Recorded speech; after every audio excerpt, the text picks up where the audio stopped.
Something happened today that really broke my heart. Let me just read you one of my favorite poems.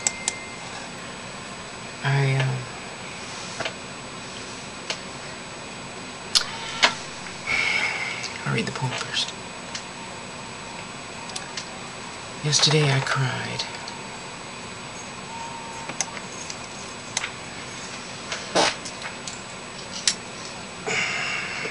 Sorry if that's too bright, I can't see.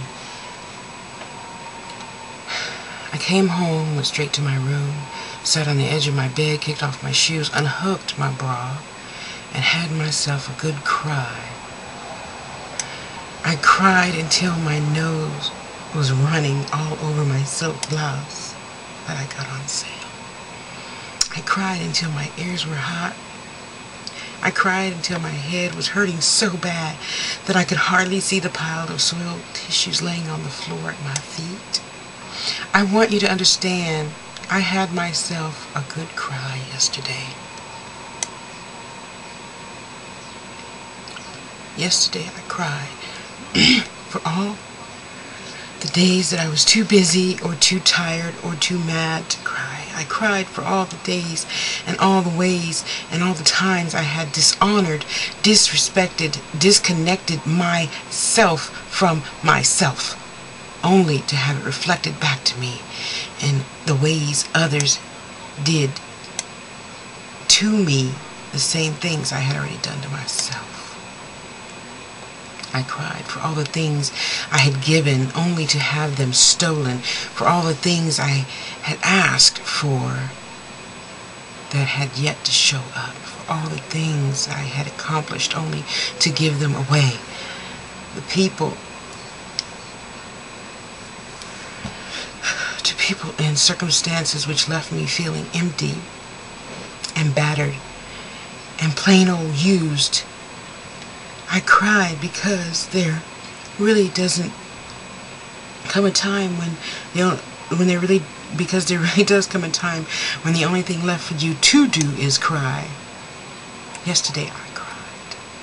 I cried because little boys get left by their daddies and little girls get forgotten by their mommies, and daddies don't know what to do so they leave, and mommies get left so they get mad.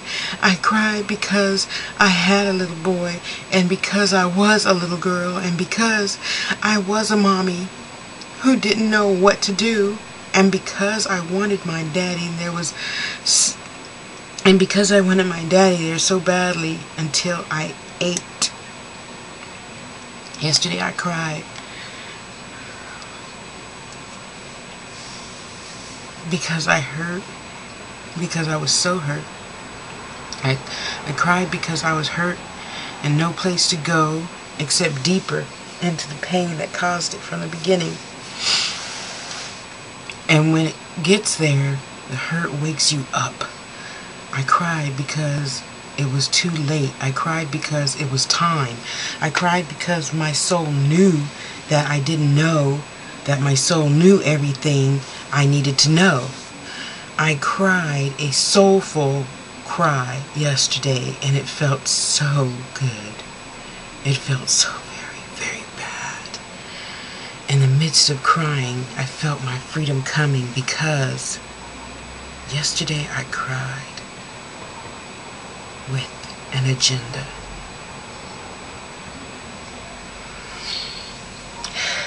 Now I'm crying because I just shared one of the most moving experiences of my life, not having birthed any children.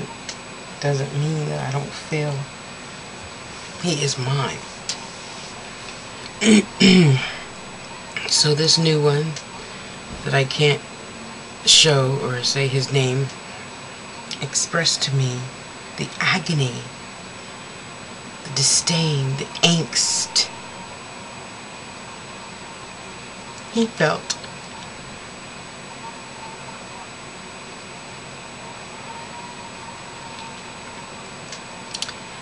because he's in love with someone that hurt him.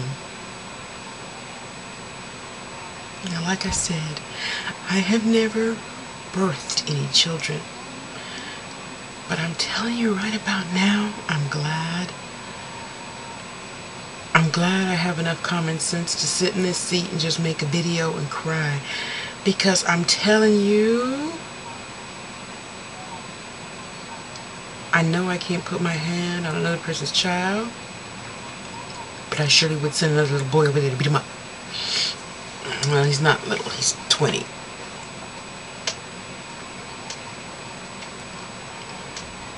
You guys, love is not always, sometimes love is painful. When you hear the truth, that's different than going behind somebody's back and saying nasty things about them, or saying things publicly to people who aren't even in your life. They don't, you may, you know, at a restaurant or on the street. That's not love.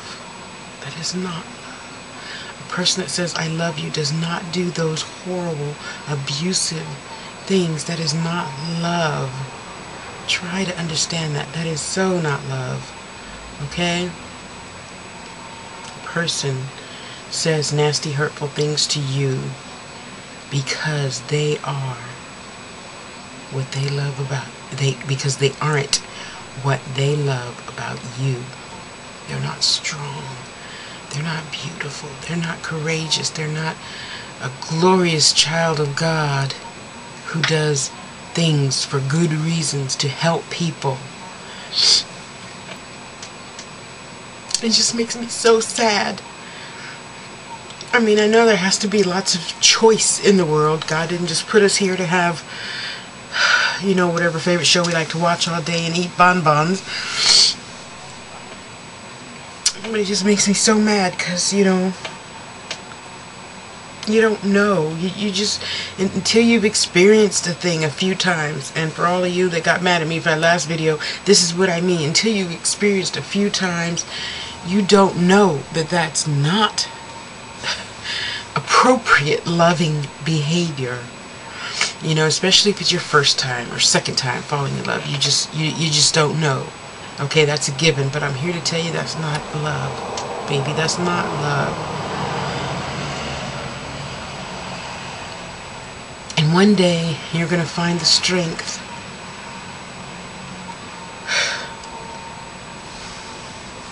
to leave whoever it is that is abusing you, because that is abuse. You know, if you're boy and boy, girl and girl, boy and girl, all go through trials and tribulations. It's called lessons in life. We all gotta learn. Just learn. Just try to learn faster. Just let go. Let go, because then that means you love yourself more than you love them. And I think that's a pretty good thing.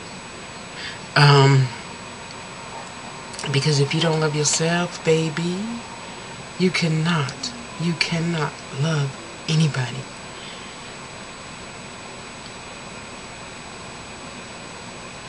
And I don't want to see any more of you out there, or hearing any more of you little girls out there saying, oh, but I love him.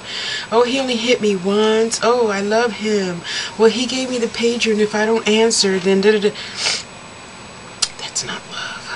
That is not love. Do not let anyone disrespect you by leading you to believe that that is love. Please, I'm begging you. Do about it, write to me. TashaSpeaks@gmail.com. That is so not love. If you can't talk to your parents, write to me.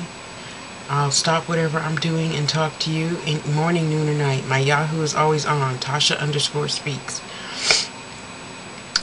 Do not instant message me about no reading. To just say, you know, hey, have you thought about this, this, and this? Doesn't sound like you have. You know, but I don't want any youngster thinking that it's okay for anybody to abuse them. Ever. Ever. In any circumstance. Even if it's your own mother and dad. It's not okay to be abused. It's not okay to let that boyfriend abuse you. The girlfriend abuse you. Wife, husband. It is not okay. That is not love. When people find out something behind their back that they should have told you to your face, that is not love. Please consider letting that person go. I know it's going to hurt. You're going to be lonely. So what? I'll be here for you. Me and Jordan will be here for you, and Cody and Justin, Jess will be here for you. But that's not love. Love yourself enough to consider letting that person go. Anyway, I'm sure my 10 minutes is up, so I love you.